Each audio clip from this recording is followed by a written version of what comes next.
Boa noite, Estação Livre no ar. Hoje vamos embarcar em uma jornada inspiradora pela vida e obra de uma intelectual que revolucionou o pensamento social brasileiro, Lélia Gonzalez. No dia 10 de junho, na última quarta-feira, completou-se 30 anos que a Lélia nos deixou, aos 59 anos. Professora, escritora, antropóloga, ativista do movimento negro, Lélia denunciou o racismo e o machismo estrutural na nossa sociedade. E a sua luta por justiça e igualdade ecoa até hoje, inspirando gerações. Sendo colhido por mãos negras. Eu gosto muito de como a Lélia transita nesse lugar de discutir as brasilidades e que foi uma intenção de trazer também para essa empena, a gente pensando não só no corpo singular, mas esse corpo plural, né?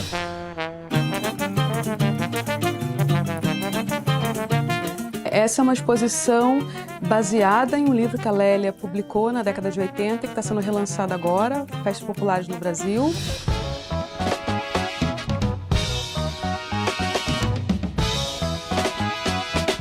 O feminismo negro da Lélia Gonzalez, as bases são bases acadêmicas, não acadêmicas, religiosas e não religiosas. Essa exposição decorre daquilo que Lélia chamou de português, das presenças africanas no que se fala. A importância de homenagear pessoas negras em espaço público perpassa pela preservação da nossa memória.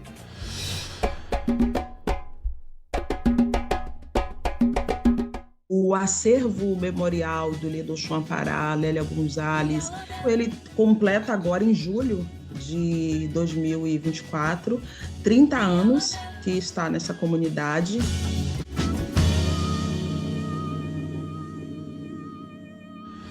E para a gente conversar aqui sobre Lélia Gonzalez, eu tenho o prazer de receber jornalista, fundadora do Movimento Negro Unificado, Neuza Maria Pereira, e a pesquisadora do Afrocebrap e doutoranda em Sociologia, Lara Miranda. Boa noite, Neuza.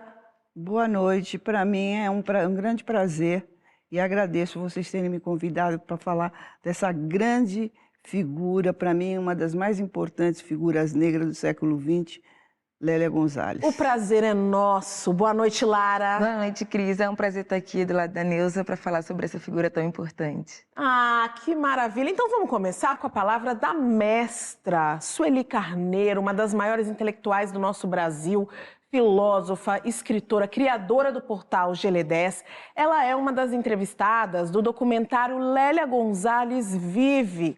O filme é uma iniciativa do Projeto Memória e foi organizado pela própria família ali da Lélia. Vamos ouvir um trechinho dessa fala potente da Sueli? Tudo o que eu acabei fazendo da minha vida, né, está muito determinado pelo que Lélia plantou. Eu vejo que Lélia nos deu régua e compasso para pensar a questão da mulher negra na sociedade brasileira. E o fez de uma maneira como nunca havia sido feito antes. E tudo isso num contexto da ditadura militar. Então, era um momento muito rico e muito especial, né, da vida nacional. A gente já começou esse programa com um impacto absurdo. Primeiro eu apresentei vocês duas e depois a gente traz Lélia e Sueli Carneiro. Neuza, me conta, você teve um momento ali nos anos 70 com o Movimento Negro Unificado de encontro com a Lélia Gonzalez. Me conta um pouco, estou bastante curiosa. Então, a gente se encontrou na preparação do ato público de 1978, que agora acho que vai completar no dia 7 de julho, acho que 45 anos. 45 anos. E eu tenho um orgulho imenso. 46, na verdade. De ter sido uma das pessoas que organizou aquele ato, de ter encontrado Lélia, que tinha uma entidade ali na Consolação, e uma entidade de eventos do segmento negro, né? Da comunidade negra. E a gente se encontrou lá na manhã do dia do evento que seria feito lá na frente do Teatro Municipal. E a Lélia chegou toda entusiasmada, ela veio representando a escola de samba Quilombo. Então é por isso que eu tenho uma admiração pela Lélia, em especial, porque ela não era só uma intelectual da faculdade. Ela era uma mulher que estava em todo canto, onde estivesse um negro, ela estava. Que bacana isso. Então, ela estava no candomblé, ela estava na escola de samba, ela estava nos almoços das tias ciatas do Rio de Janeiro, ela estava nos desfiles da escola de samba. Então, ela estava com as mulheres negras que vendiam coisas na rua. Então, ela era uma mulher do povo. E você popular. me deixou ainda mais entusiasmada, porque eu já tenho uma admiração absurda pela Lélia ativista, pela Lélia intelectual, mas eu não conheci essa Lélia aí do dia a dia, que vai para o samba, que se diverte, corre. Lara, queria te ouvir falar um pouco sobre a importância dessa fala da Sueli Carneiro sobre Lélia Gonzalez. Nossa, eu acho que, primeiro de tudo, é um grande prazer e um grande trabalho poder falar de mulheres tão importantes, não só para a cultura afro-brasileira, mas como para o pensamento social brasileiro numa totalidade, né? A Sueli Carneiro é uma das referências que a gente tem hoje em dia com a sua Casa Guilherme 10 para a história das mulheres negras, né? Para a história das mulheres negras na política. E ouvir Sueli falar de Lélia é um pouco de ouvir a história sendo recontada, né? É muito importante o que as duas fizeram para o movimento negro brasileiro e o quanto as duas ainda podem e ainda produzem sociologia negra do Brasil, né? Então, eu acho que Sueli falando de Lélia é um pouco da sociologia negra falando sobre o Brasil. Então, eu acho que foi a melhor forma de abrir essa conversa hoje com Sueli Carneiro. Quando nós estávamos produzindo esse programa, que já foi muito especial, porque falar de Lélia é muito especial, aí veio essa pílula, a gente falou, não tem a melhor maneira de começar. E Neuza, muitas das pessoas que estão nos assistindo não conhecem a Lélia Gonzalez e ela tem uma enorme contribuição para o pensamento social brasileiro. Eu queria saber de você quais seriam as principais, para a gente dar um start aqui na nossa conversa. Olha, o principal pensamento que eu acho da Lélia é a importância que ela deu para a educação. A Lélia foi uma batalhadora, ela é uma inspiração da Lei 10.639, porque ela sempre achou, como nós também no Movimento Negro achamos, que a educação é a única forma de você sair batendo, dando pontapé na porta. Sem educação, não há informação, não há democracia, não há liberdade. E nós fomos sempre podados nessa questão da educação, entendeu? Então, e a Lélia dizia, né, que se você não... É preciso se fazer uma reflexão para se entender e como agir perante o preconceito, o racismo que existe no Brasil. E sem a educação e sem a real execução dessa Lei 10.639 nas escolas, isso não vai acontecer e nós nunca seremos uma sociedade igualitária, porque cada vez a gente vai ficando mais longe, mais distante. Mais distante dos representantes da classe hegemônica. Então, isso para mim foi muito importante. A coisa mais importante que a Lélia fez é falar sobre educação. E aqui no Estação Livre, a gente já teve em outras oportunidades, a gente já conversou sobre a invisibilidade de alguns dos intelectuais negros, inclusive a Lélia Gonzalez. E aí a Angela Davis, que é uma intelectual estadunidense, muito cultuada, não só aqui no Brasil, mas também fora. A Angela tem uma frase muito boa, quando ela veio aqui para São Paulo alguns anos atrás, que ela disse que ela aprendia muito mais com a Lélia Gonzalez do que nós brasileiros aprendíamos. E eu percebi que isso deu uma mexida no mercado editorial, no mercado de documentários. Mas que legado que fica dessa frase, do impacto dessa frase para nós aqui na história da Lélia, Lara? Nossa, eu acho muito interessante como realmente a sociedade respondeu a essa fala da Angela Davis, né? E é interessante o quanto ela fala enfaticamente, vocês vieram me procurar tendo uma Lélia Gonzalez aqui. Então, eu acho que isso demonstra um pouco como a academia e como uma sociedade brasileira está sempre olhando para o externo, né? Sempre olhando para fora. O que falam de nós? Mas a gente está pouco olhando para o que nós mesmos falamos. Sim. Por isso eu acho muito interessante o quanto a obra da Lélia Gonzalez ainda é muito viva, o quanto esse trabalho de recuperar a memória dela, não só enquanto intelectual, mas enquanto ativista, enquanto uma mulher negra numa sociedade em plena ditadura, é de super importância para a gente pensar agora um novo momento da atualidade brasileira com ações afirmativas. São jovens negros entrando na universidade, a gente tem ações afirmativas agora para inserção nos concursos públicos. Então, a gente precisa falar sobre isso, né? E é muito interessante e, ao mesmo tempo, um pouco triste esperar que Angela Davis tenha que trazer essa reflexão para a gente. Mas nós aqui vamos celebrar. E uma das formas de celebrar a existência de Lélia Gonzalez é registrar e reverenciar essa ativista por meio das artes. A multiartista visual Aline Bispo, grande artista, ela contou pra gente como é que foi retratar a Lélia em uma empena. Sabe o que é uma empena? É um grande painel e esse embeleza a região do Minhocão, aqui em São Paulo. Vamos dar uma olhadinha? Convoco todas as nações. Bom, vocês estão no meu espaço de trabalho, no meu ateliê. Aqui é onde eu produzo, onde eu pesquiso, onde eu uso, enfim, o meu universo criativo acontece aqui. Convoco todas as mulheres da minha cor, eu convoco as retintas. Sim, convoco as retintas. A pesquisa do meu trabalho, ela vai passar por muitos lugares, inclusive pelos lugares das brasilidades, né? E aí dentro desses caminhos das brasilidades, as ervas elas também estão presentes, né? Eu gosto muito de espada de São Jorge, que eu acho que é a primeira planta, assim, que tem uma relação, né, afetiva comigo, a espada de Santa Bárbara, né? A gente pode chamar a espada de Santa Bárbara de espada de Ançã, a espada de São Jorge de espada de Ogum também. Tudo isso passa pelo meu trabalho e também passa pela minha vida pessoal, né? Pela minha vida também dentro do campo espiritual.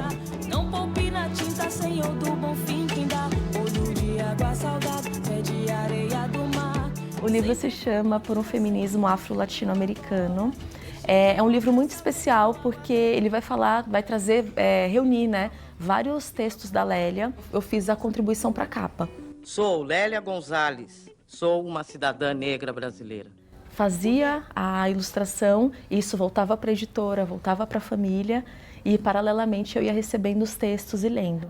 Nós temos um potencial político e ideológico muito maior do que o homem negro, tranquilamente. A família passava, olha, pode fazer isso, não pode fazer aquilo, mexe um pouquinho aqui, a gente acha que ajusta tal coisa nos olhos.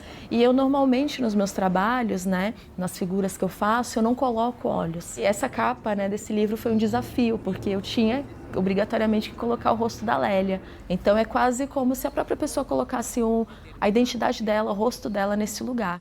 Nasci em Belo Horizonte. Sou a penúltima de 18 irmãos, filhos de mãe descendente de índio e pai negro. E aí eu faço a minha primeira empena em 2019. Foi a empena em homenagem a Lélia Gonzalez, que se chama Salve Lélia. Tá lá no Minhocão. Trabalho muito, muito especial para mim. Fiz mestrado em comunicação e doutorado em antropologia. Nada mal para uma ex-babá. Eu gosto muito de como a Lélia transita nesse lugar de discutir as brasilidades e que foi uma intenção de trazer também para essa empena esse lugar das brasilidades, né? Dessa construção desse corpo brasileiro, né? A gente pensando não só no corpo singular, mas esse corpo plural, né, do Brasil. A cultura negra não é só o samba, o pagode e o funk. Ela está aí no português que falamos, que transformou a língua e toda a nossa cultura. É uma empena que tem não só o rosto da Lélia Gonzalez, mas tem também uma imagem de São Jorge. Eu sou filho de São Jorge e não temo mal algum. Tem também o caju, tem também uma imagem de uma congada, porque são coisas que passam por essa construção, né, brasileira. A rainha Iemanjá,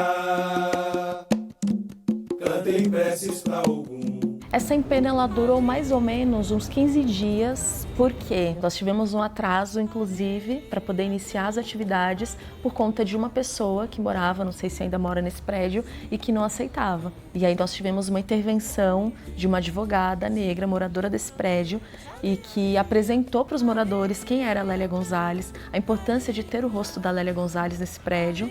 E dentro de um dos argumentos que essa pessoa que não queria trouxe... Branca. Ela falou, se você, a partir daqui, o que você continuar falando, você vai ter que sair daqui algemado, porque você está sendo racista. O choque entre esses dois mundos me despertou para a questão racial. O combate ao racismo se tornou minha tarefa principal. E ainda dizem que no Brasil não existe racismo. E eu acho que a arte ela consegue te fazer pensar de uma forma mais sensível, mais profunda e olhar para a brasilidade de uma outra forma, para essa construção social e tão impactante, né, que o Brasil tem, né, essas diversas formações que fazem o Brasil ser o que o Brasil é.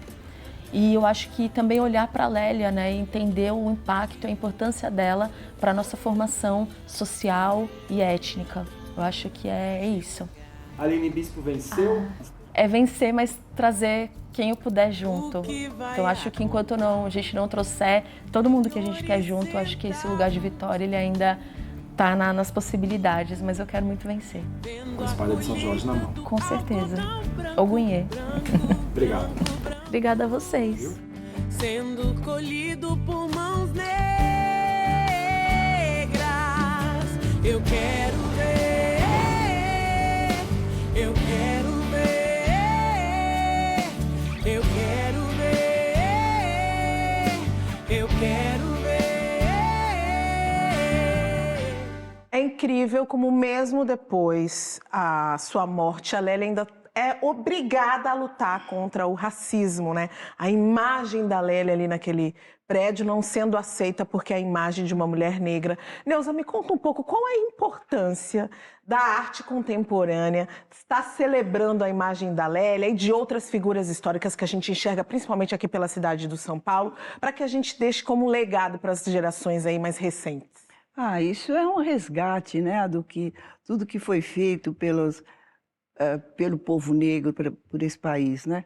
Então é fundamental que a gente seja homenageado em todos os lugares, não só com uma estátua, mas principalmente nos livros escolares, porque eu passei com o meu neto uma vez na frente por essa rua e ele então perguntou para mim: vovó, quem é essa mulher? Ai, que legal! E aí? Porque ele achou uma figura imponente, bonita, e ele nunca tinha visto uma figura de uma mulher negra desenhada numa espécie de mural. E aí eu contei para ele quem era a Lélia Gonzalez, o que ela fazia. Se ele está ali nesse momento perguntando quem era ela, porque ela existiu de uma forma muito importante para terminar com esse racismo existente no país. Então, ele ficou bastante entusiasmado. E aí, Lara, eu acho tão bacana porque a gente está falando aí de 3 gerações, porque a gente começa na Neuza, que conviveu ali com a Lélia, esteve nas escadarias do Municipal com a Lélia, a Aline, que já é uma outra geração, que pinta a Lélia no prédio, e o neto da Neuza, que vai ver essa imagem e se sentir impactado. O quanto isso é importante, esse atravessar de gerações aí. Exatamente, é muito importante também a gente entender qual o papel de cada geração, né? Nós, enquanto intermediários dessa história, precisamos fazer com que essa história se reverbere da melhor forma possível, né?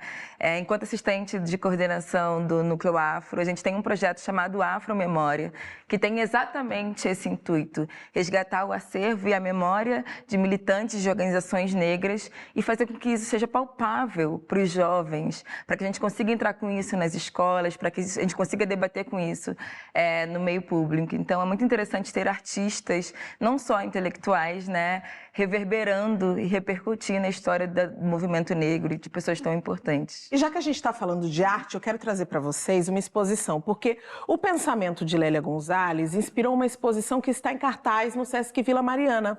E a mostra traz fotografias, pinturas, objetos, documentos históricos que dialogam com o livro Festas festas populares do Brasil.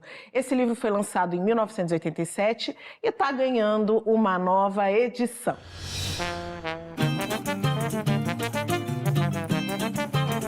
Nós estamos na exposição Lélia em Nós, Festas Populares e Americanidade, aqui na unidade do Sesc Vila Mariana, em São Paulo. Essa é uma exposição baseada em um livro que a Lélia publicou na década de 80, que está sendo relançado agora, Festas Populares no Brasil. E a exposição parte do livro, mas ele amplia, a exposição se amplia e vai pensar as festas populares a partir do pensamento da Lélia sobre a cultura brasileira. Nós procuramos colocar em diálogo a produção artística, poética de artistas de diferentes gerações. Eu acho que até esse formato circular, encruzilhada da exposição valoriza isso.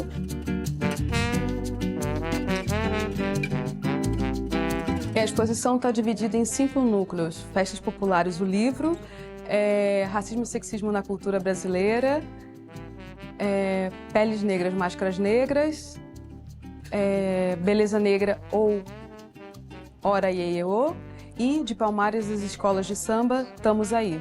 A maioria dos artistas são artistas que se autodeclaram como negros, isso é bem importante. A gente pensou em não reproduzir algumas diferenças que a gente tem em termos de raça, em termos de gênero, em termos de classe social, de visibilidade também no campo da arte.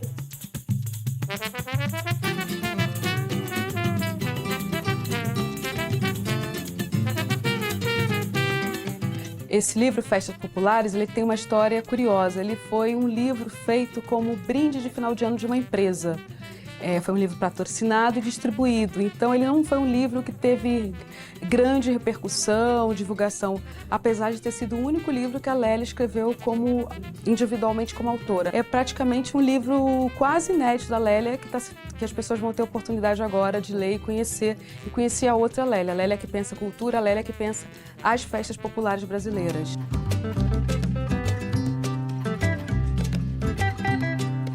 Esse movimento de trazer uma obra foi lançada no final da década de 80, agora em 2024, e junto com esse relançamento, uma exposição, eu acredito que tem o potencial de nos mostrar que é possível ser agente do nosso tempo, ser sujeito histórico, agir de forma positivada e potente no nosso tempo. Então ela é pensada, colocada na exposição a partir de um pensamento sobre o Brasil, né, como uma intérprete do Brasil, mas também como uma pessoa que já estava reivindicando, anunciando, colocando, né, algumas pautas há muito tempo atrás, há décadas atrás. Então a gente não está sozinho. Lélia, mais do que um culto à personalidade, assim, uma adoração a uma pessoa, trata-se aqui sempre de lembrar dela como uma ativista, como uma militante do movimento negro brasileiro, uma militante dos movimentos sociais no Brasil, e lembrar dela como uma intelectual, como uma pensadora da praxe, alguém que nunca desassociou pensamento e ação.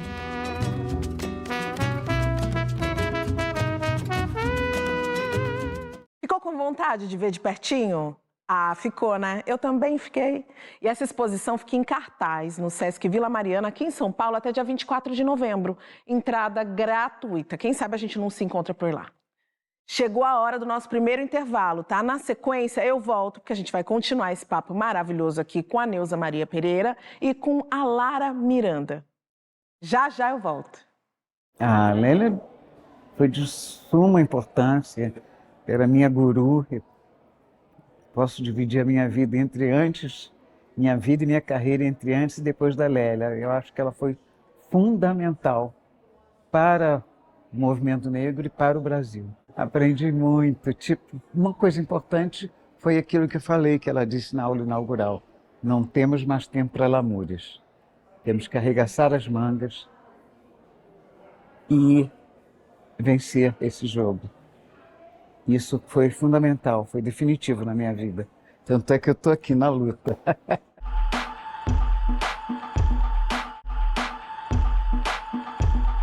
Estação Livre de volta hoje, celebrando o legado da grande pensadora Lélia Gonzalez.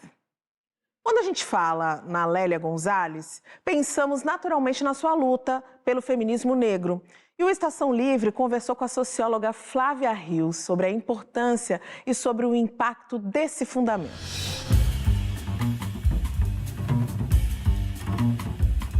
A gente pode dizer sobre os fundamentos do pensamento da Lélia Gonzalez várias coisas diferentes, mas que são convergentes. A Lélia, de fato, é uma autora que ela se diferenciou muito da tradição, vamos dizer assim, dos intelectuais tradicionais e tal. Primeiro porque ela tinha uma formação muito eclética. Então, do ponto de vista mais acadêmico, de formação, de leituras, ela tinha uma formação filosófica muito forte, ela tinha uma formação da história, da historiografia muito forte, ela se dedicou muito à psicanálise, ela tem um investimento grande em entender matrizes do pensamento que não são acadêmicas, e isso também está na obra dela. Então, ela é uma mulher de terreiro, ela frequenta o candomblé, ela entende que existe um conhecimento que não é passado só por livros e que esse conhecimento é legítimo, muito importante para ajudar a gente a interpretar o mundo e compreender o mundo e transformar o mundo.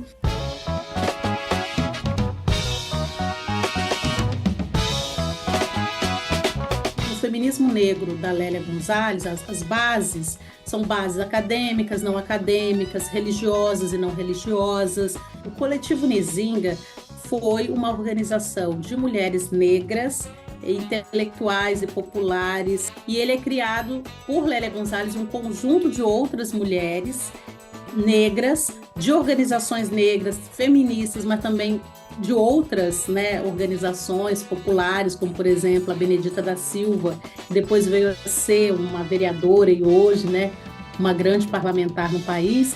São várias mulheres que atuaram na transição dos anos 70 para os anos 80, especialmente naquele contexto forte de abertura política de 78 em diante, que elas começaram a entender que era preciso ter um movimento de mulheres negras autônomo. Então ela teve múltiplas contribuições, ela se dedicou, Acho que a vida dela foi mesmo uma grande plataforma de reflexão e de produção de conhecimento sobre essas mulheres para transformar o mundo de desigualdades. E Lélia vive e continuará vivendo nos nossos escritos, nas nossas orientações e na nossa ação política.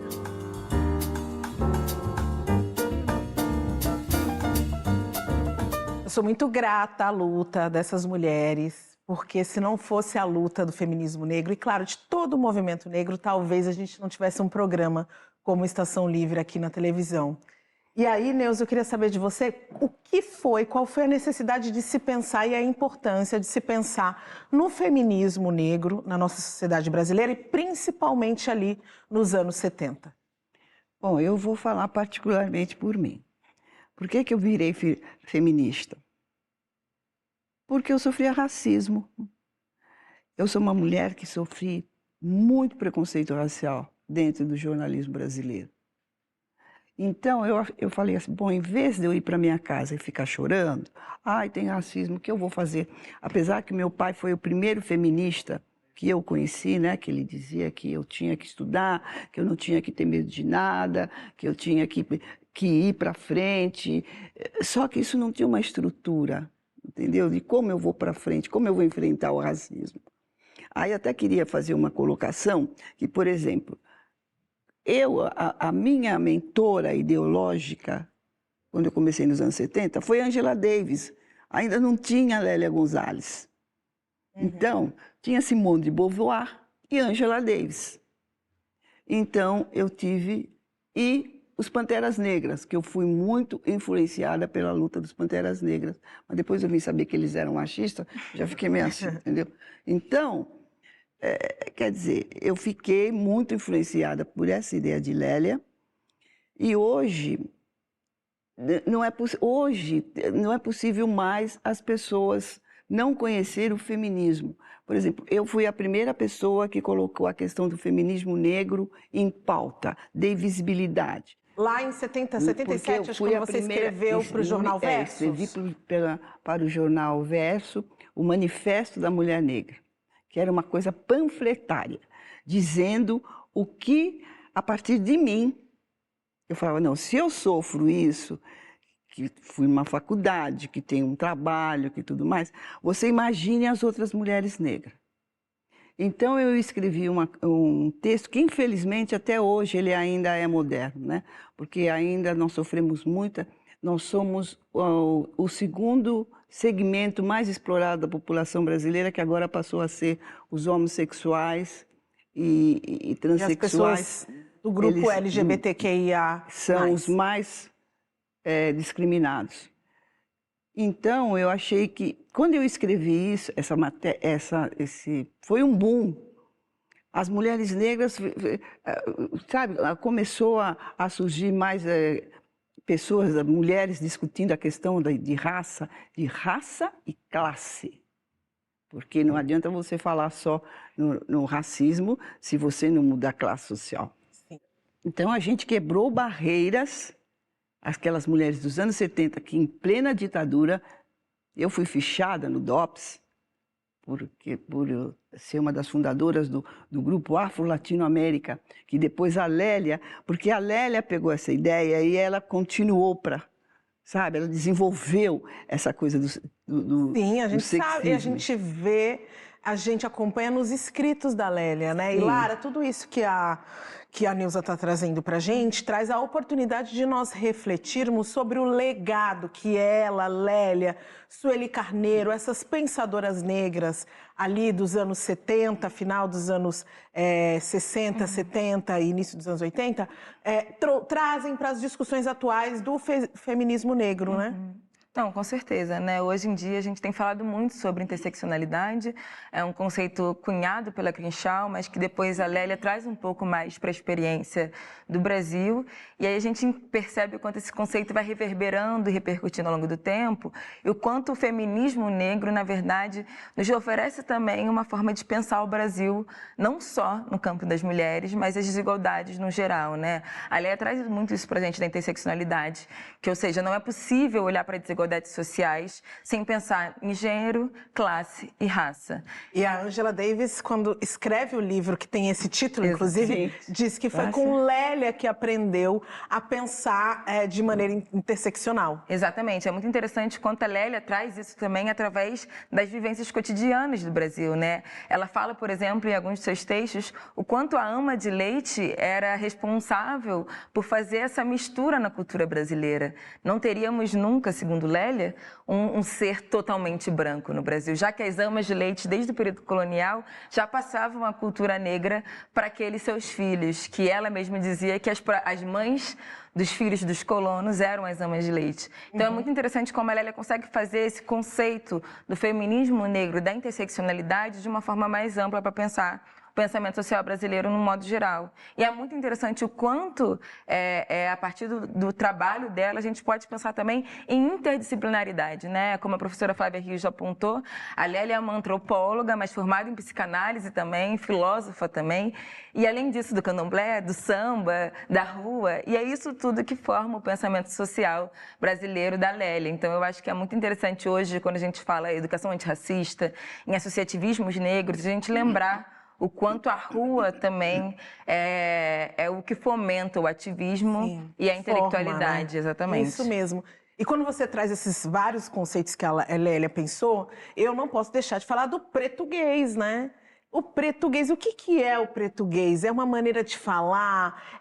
Me explica, o que é isso, esse conceito que a Lélia cunhou? Eu acho que... Neuza, por favor.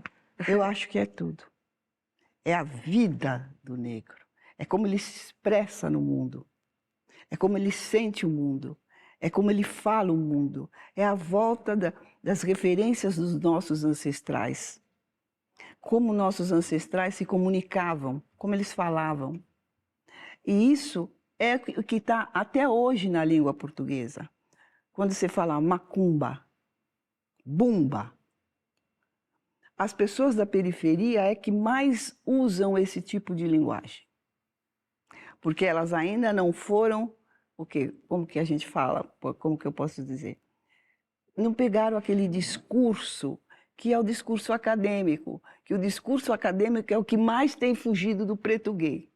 Pois bem, eu trouxe o Pretuguês aqui porque vale uma visita ao Museu da Língua Portuguesa para conferir a exposição Línguas Africanas que Fazem o Brasil. A gente foi e conversou com o curador, que é o Tiganá Santana, e ele destacou a influência da Lélia nesse projeto, e especialmente em uma obra da artista Aline Mota.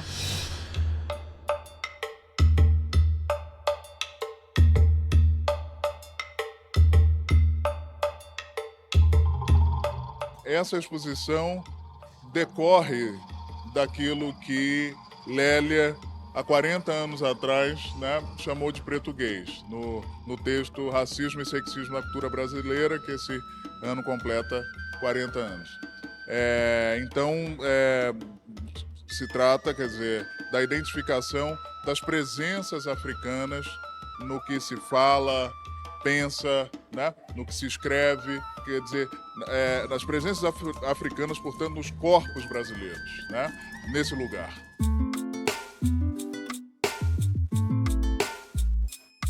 A obra da Aline Mota, né, aqui, essa primeira obra em parceria com Rafael Galante, Corpo Celeste 3, né, depois Corpo Celeste 5, que ela fez especificamente para essa exposição, traz uma complexa grafia inspirada na grafia, no cosmograma Congo, da civilização dos Bakongo, que se faz presente, evidentemente, fortemente aqui no Brasil, mas também em Cuba, né? Norte do Haiti. E, a partir daí, ela conversa também com as sentenças proverbiais nas suas línguas originais, né? Africanas, e com tradução para a língua brasileira. Enfim, há uma série de movimentos e signos que dizem respeito a essa inscrição de pensamento que se fazem presentes com a arte na obra que ela propõe.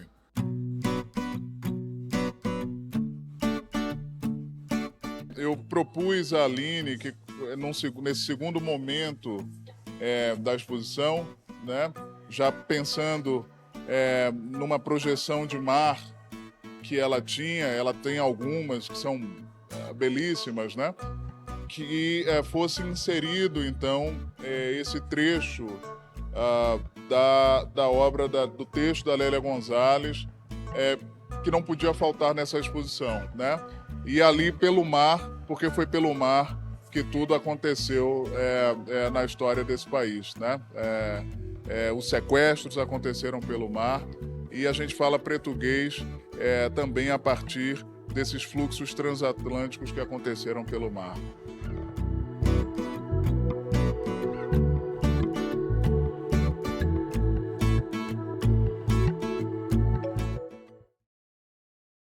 Bom, então, em bom pretuguês, eu vou dizer para você que o Estação Livre vai para mais um intervalinho. Daqui a pouco eu volto para a gente seguir com essa conversa aqui sobre o legado de Lélia Gonzalez. Eu volto já já.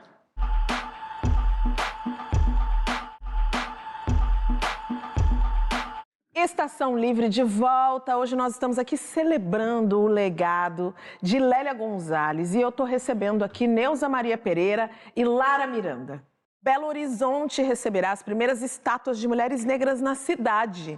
E a de Lélia Gonzalez e da escritora Carolina Maria de Jesus são essas primeiras estátuas. E o Estação Livre foi bater um papo com o Rubens Rufino. Ele é filho da Lélia, e a Etienne Martins, que é uma das idealizadoras desse projeto, porque a gente quer conhecer os detalhes dessa iniciativa inédita.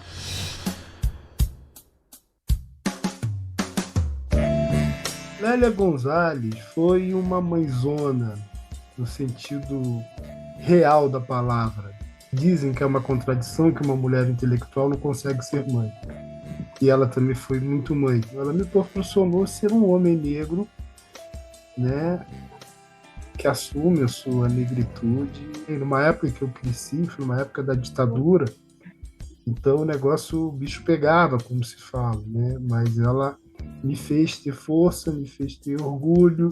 Eu acho muito importante essa estátua, que assim, é um local, né, uma praça municipal onde tem a circulação de várias pessoas. As estátuas da Carolina e da Lélia vão estar localizadas no centro da cidade de Belo Horizonte. O nosso povo não vai passar em branco, o nosso povo vai passar em preto a partir de agora, vai passar em preto dentro do Parque Municipal, dentro do centro da cidade de Belo Horizonte, como a gente merece.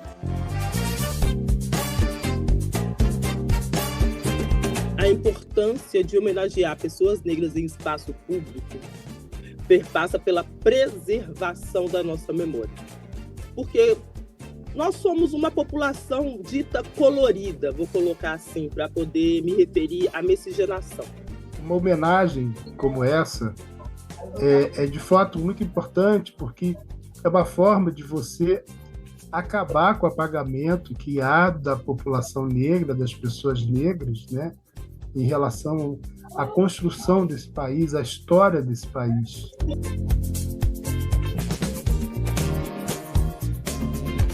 Belo Horizonte hoje é um lugar que tem estátuas somente de pessoas brancas, tem estátua de bicho, tem estátua de objeto, mas não tem estátua de nenhuma pessoa negra, mesmo nós, negros e negras, sendo a maior parte da população de BH. E isso é muito significativo, porque, ao meu ver, é um micropasso da decolonização do espaço.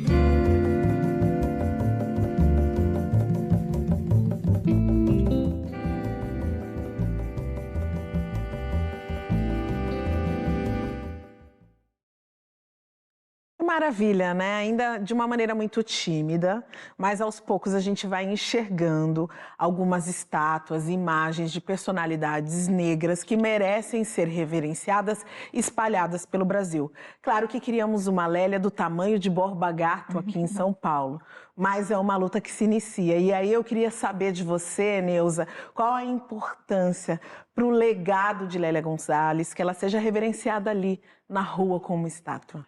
Eu acho que onde ela está, ela deve estar muito feliz, porque ela sempre achava que ela não era reconhecida como ela merece, pelo trabalho que ela desenvolveu, né?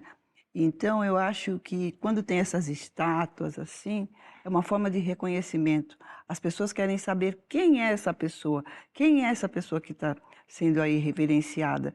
E a gente, no nosso país, está acostumado a ver só estátuas das pessoas da classe hegemônica.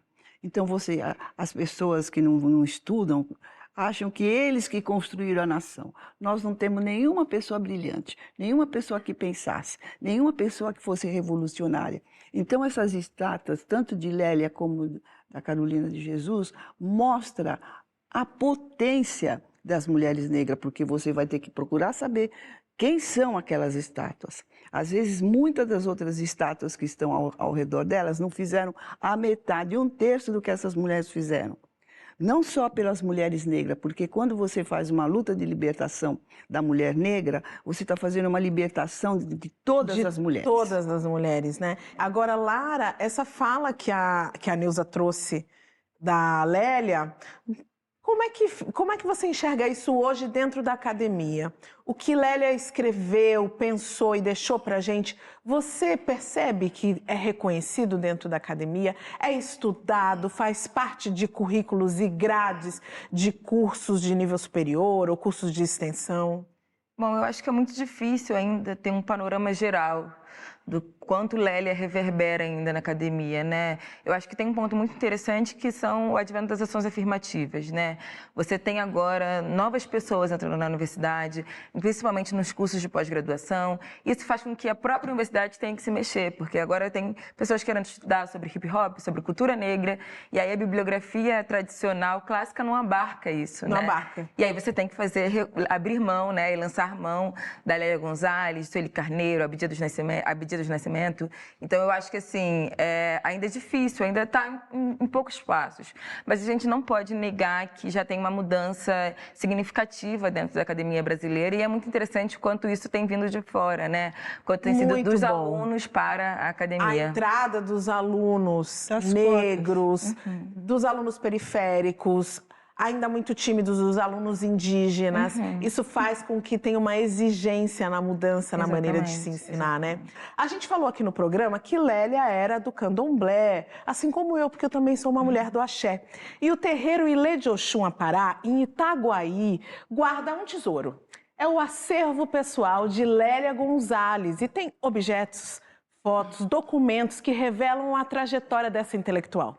A gente vai conhecer essa coleção e entender a importância para a preservação da memória e do legado dessa que é uma das maiores pensadoras do nosso Brasil.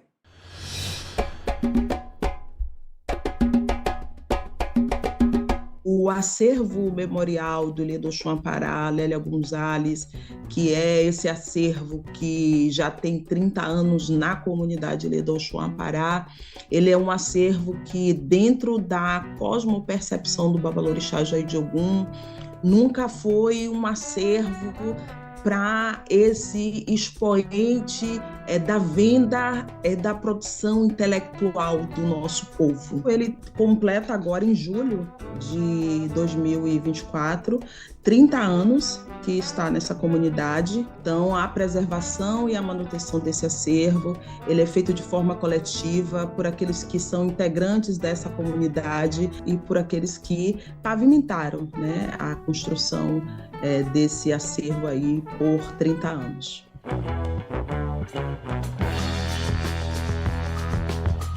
São livros que trazem pensadores intelectuais do continente africano, das Américas, da América Latina e Caribenha, e algo que para nós também é fantástico pensar, né, nessa construção é que o que compõe o acervo Lélia Gonzalez é, na verdade, o pensamento, a memória de todos os intelectuais negros que construíram a história desse país. Então, é possível encontrar obras do intelectual que agora completa 110 anos, o Abdias Nascimento, o Candeia, no processo de construção ali da escola de samba Quilombo.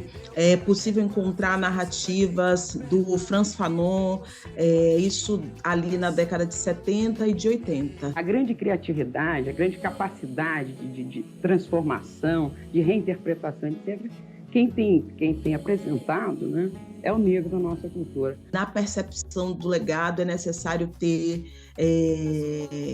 pessoas comprometidas com a ética Ubuntu, no sentido de pensar a preservação desses memoriais, como até mesmo o resgate e o processo de devolver a identidade dos nossos, porque tal qual como Lélia Gonzalez, centenas de milhares de homens, desde que no século XVI nós aportamos no território brasileiro, vem fazendo um movimento político de reexistência, de organização cultural, mas também de manutenção da nossa existência. Os seus encantos, a sua luz é luz, o seu axé. Bora para mais um intervalo? Mas eu vou voltar, porque converso um pouco mais com Neuza Maria Pereira e Lara Miranda. É rapidinho.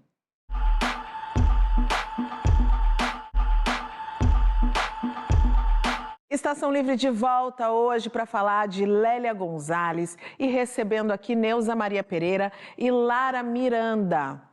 Neuza, me conta um pouco mais sobre você, porque você acumula décadas de luta dentro do movimento negro.